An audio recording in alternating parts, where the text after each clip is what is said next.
May babala si kaibigan po. Pakikalat po itong video mga idol para awareness po ang lahat dito sa ating bansa, kaibigan.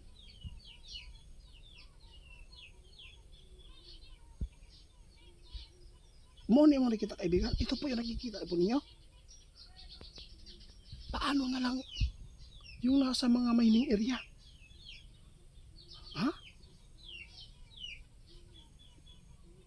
Naku po guys. Nagbabala si kaibigan po ngayon mga idol sa lahat po daw ng nakaranas po ng malakas na mga ulan.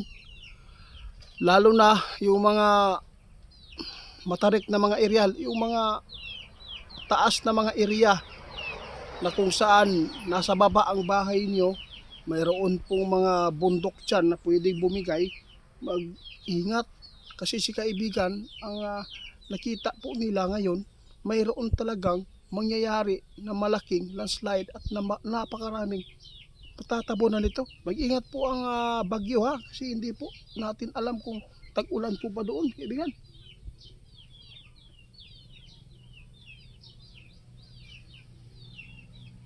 Mag-ingat po ang buringot sa Diyat. Naku guys, Panganason. Pinapangalanan ni kaibigan ang mga delikadong lugar, lalo na sa Diwalwal, Mungkayo, Davao de Oro, at saka doon sa Masara. Mag-ingat pa rin daw doon dahil po hindi po alam ng ating kaibigan saan itong sign na to na tatama itong nakita po nila, kaya nagbabala po agad si kaibigan. Sunday po ngayon mga idol.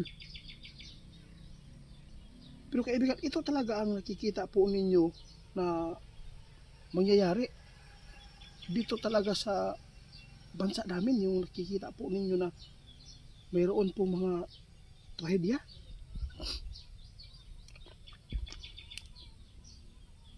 Patay na.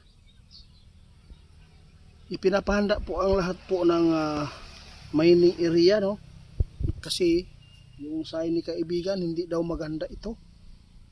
Ito po ang pagpapaabot ng ating kaibigan guys. Nag-alala lang po siya na baka mayroon pong mapapahamak, kaya kung malakas man po ang ulan doon sa mga mining area, huwag po kayong pipilit na sumuong sa loob ng tunnel. Huwag po kayong pupunta. Maging alerto po tayo. Hindi ito maganda ang nakikita ng mga kaibigan natin, kaya agad-agad po silang nagpaabot ng babala. Sana po guys, ma-share po ninyo ito. Nalulungkot din tayo. Ayaw po natin na mayroon mapapahamak dahil lang po sa hanap buhay nila. Kaya kaibigan, salamat po. Tama si kaibigan mga idolo. Hindi lang po ang pag-ulan ang pwedeng magbigay ng ganyan pong trensya, yung landslide. Pwede din po ang lindol na malakas.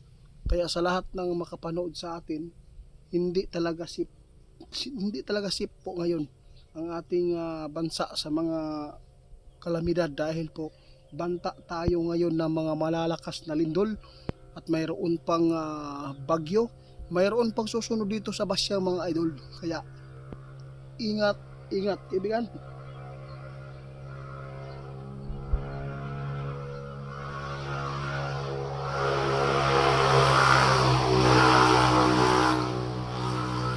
Pasensya na po mga idol, medyo maingay yung motor dito.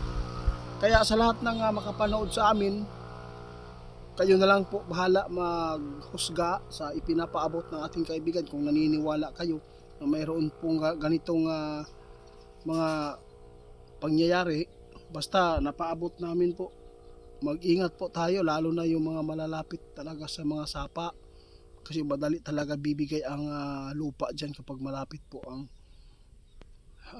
area ninyo sa sapa.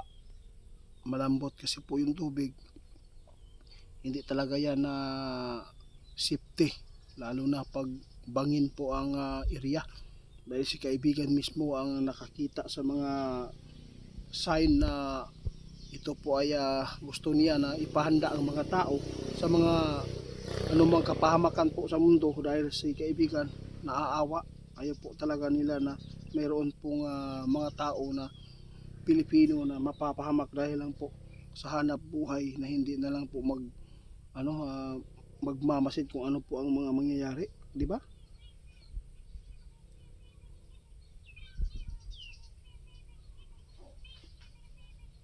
Tama si kaibigan mga idol. Sabi ng ating kaibigan, wala po kaming magagawa kung hindi kayo lumikas, kung hindi kayo naniniwala. Ang sa amin, makapaghatid kami ng mga impormasyon na ikakabuti. Ay hindi po ito nakakasama at hindi po ito makukuhaan ng mga bata na makapanood nito na magbibigay po ng hindi maganda sa kanilang ugali.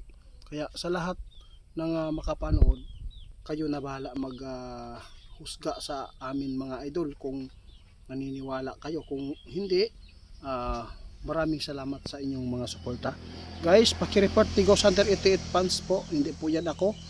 Sa TikTok at Facebook po, no? Ang mga video ko lang ninakaw. Salamat po kaibigan ninyo.